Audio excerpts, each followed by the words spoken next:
Le bloc de tofu, là, il est patient, il t'attend. Il est là, dans ton frigo. 1 mois. Suivez-moi, parce que c'est la façon de reproduire les saveurs vraiment de shawarma. Regardez, là, concentré de saveurs. Une bombe, là. On assemble le pita de nos rêves, là.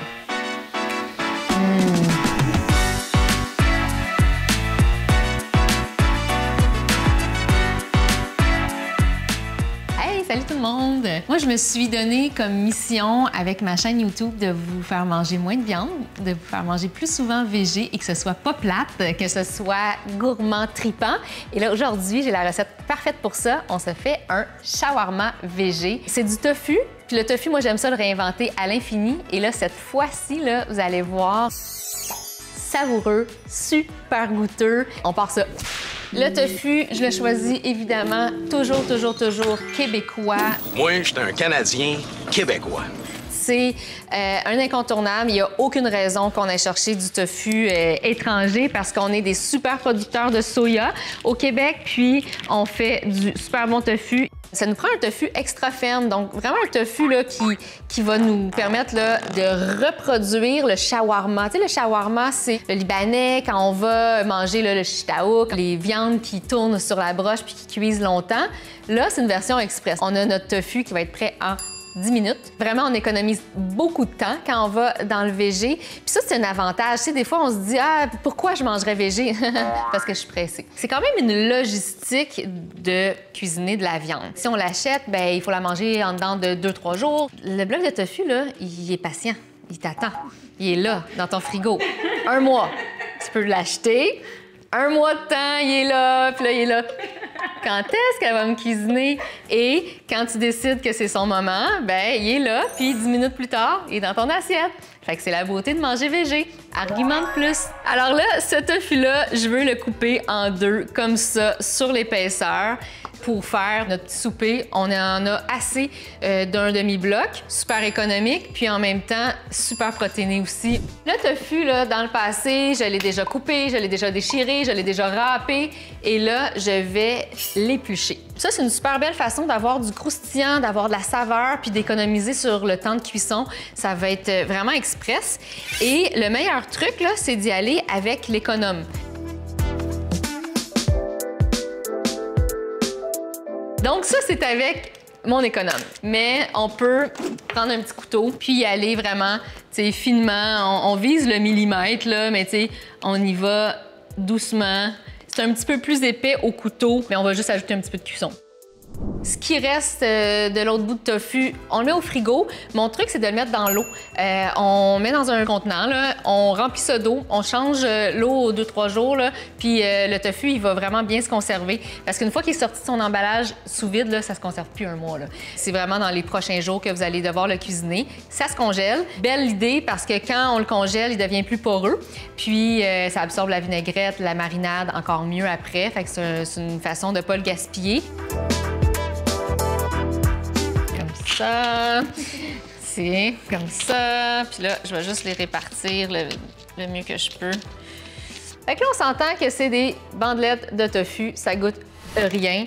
Il faut lui donner de la saveur, il faut lui donner de l'amour. On a compris ça avec le tofu. On va lui en donner de l'amour. On va se faire une petite marinade boostée en saveur. J'ai besoin d'huile et de sauce soya. Fait que ça va être mon liant. C'est ce qui va enrober mes lanières de tofu. J'ai ma sauce soya ici. C'est à peu près 2 cuillères à soupe de sauce soya. Puis là, je mets la moitié de l'huile. Fait que c'est vraiment 2 pour 1. 2 fois plus de sauce soya que d'huile. L'huile, prenez-en une locale, l'huile de tournesol, l'huile de cameline. L'huile de cameline, là, c'est un produit d'ici. La cameline, ça fait partie de la famille de la moutarde. Puis ça fait une huile là, qui est vraiment assez polyvalente pour la cuisson. On peut la manger crue, en vinaigrette. C'est une huile qui réagit super bien. Puis c'est le fun parce que c'est une huile locale. T'sais, on pense toujours huile d'olive, huile d'olive, huile d'olive, mais on n'a pas d'olive là, au Québec. Fait que ça ici, c'est ma base.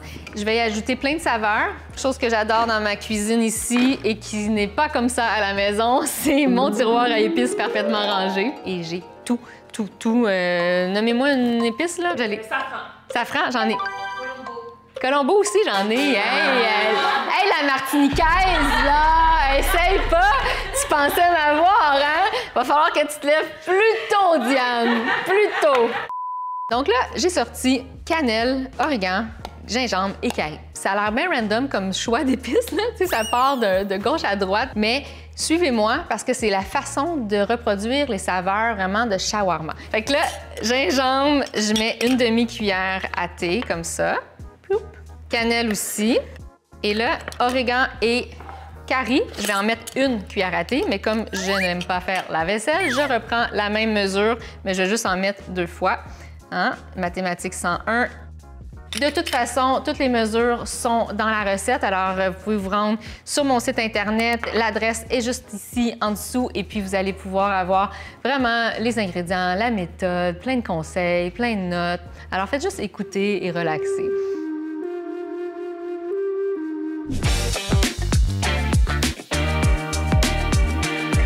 Et pendant que je brasse, ça me permet de lever mon verre, ma casquette, mon chapeau, mon pouce à mon partenaire IGA parce que je suis super contente. Ça fait des années que je travaille avec eux. Ça fait des années qu'ils continuent de croire en moi puis d'embarquer dans mes projets. Tous les ingrédients qu'on a aujourd'hui et demain et après-demain et hier, bien, sont tous disponibles chez IGA. Je fais mon épicerie que là et je voulais les remercier. Voilà. Et j'ajoute une petite pincée de sel. Et ça, là, regardez, là, concentré de saveur. Une bombe, là. C'est hyper parfumé.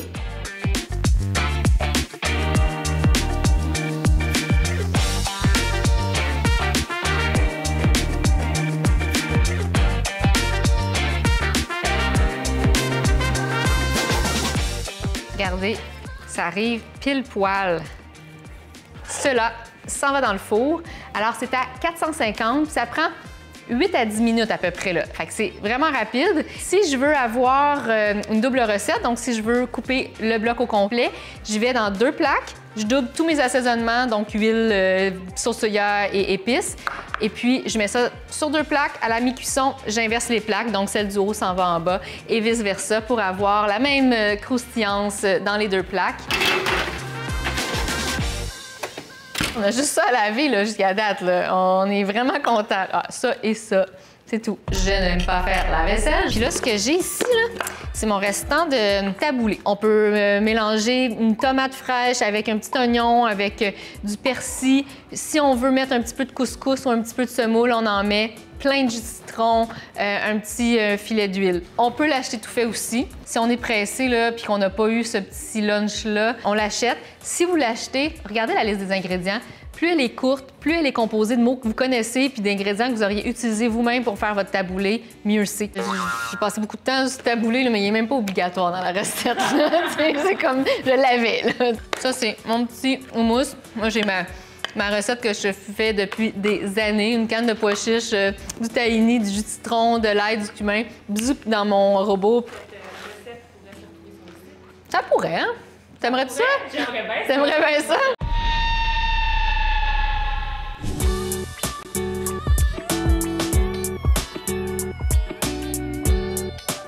J'avais déjà pris le temps de préparer des navets marinés. Ça, pour moi, c'est un incontournable. Ma fille, là, elle mangeait comme des chips, des navets marinés. Elle grignote ça en étudiant, hein?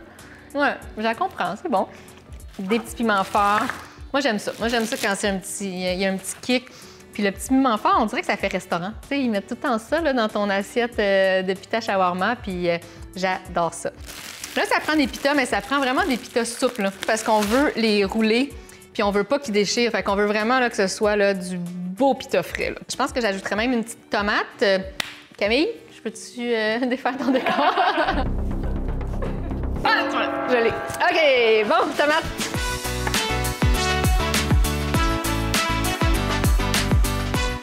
C'est prêt. 10 minutes, ça passe vite là, quand on a du plaisir. Alors, oh! Regardez ça. Ça sent très bon. C'est très beau aussi. On voit là un petit peu de crispiness. On dirait que ça a l'air brûlé, mais vraiment pas. C'est juste la sauce soya là, qui a coloré. La texture, là, ça imite vraiment la viande. C'est comme, on dirait vraiment que c'est un poulet ou du bœuf ou peu importe la viande, là, mais tranché vraiment finement puis qui a cuit longuement sur la broche. Après, on assemble le pita de nos rêves, là. On met tout ça au centre de la table, on laisse tout le monde se garnir.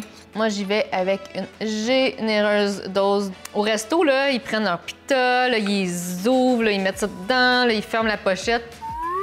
Moi, je me donne pas ce trouble-là. À chaque fois que j'essaie de faire ça, ça déchire, ça fend. J'y vais comme ça, là, puis je vais garnir ça comme ça, puis ça va être bien parfait.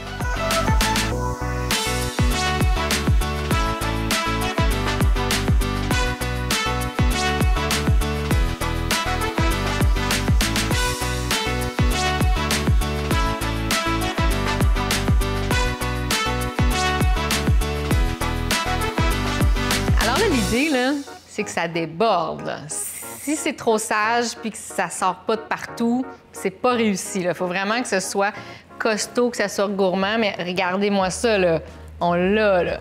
C'est juste des bonnes affaires. C'est des légumes, c'est de l'hummus, c'est plein de tofu épicé. Fait que là, on roule ça comme ça, puis c'est notre souper. Puis ça coûte 3 $ faire ça. Alors que quand on va...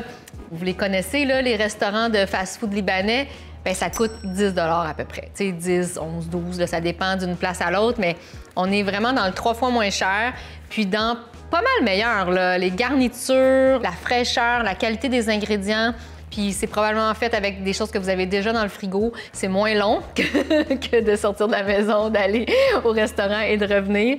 Puis c'est vraiment, vraiment bon. Ça, vous devez me croire sur parole. C'est super bon.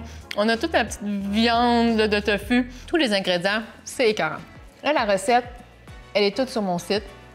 C'est dans la description. Mais avant de vous rendre sur mon site, activez donc la petite cloche de notification. Faites donc un petit pouce là, pour vous dire que vous aimez ça, ce genre de recettes-là. Moi, ça m'aide énormément à continuer de vous offrir des recettes toujours plus originales, toujours plus rapides. Ce que j'aimerais savoir, c'est si vous aimez ça quand j'interprète des recettes du resto. Est-ce que vous aimez ça quand je fais des petites copies, quand je fais des recettes qu'on a l'habitude de commander, mais qu'on peut faire maison pour moins cher puis pour meilleur pour la santé? Si ça vous intéresse que je fasse plus de recettes comme ça, mais dites-le moi, parce que c'est votre chaîne, là. Je suis à votre service, je suis là pour vous, je suis là pour créer des recettes qui vont répondre à vos besoins. Je vais tout lire, puis je vais me mettre au travail. Alors sur ce, ciao! Moi, je continue.